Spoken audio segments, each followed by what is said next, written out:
So yun, kapag kayo magra-ride dito, dahan-dahan lang kasi yun no, grabe yung lumot ng kalsada.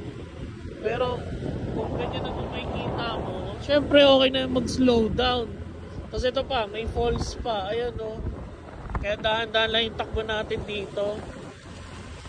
Ayan no, may falls galing taas.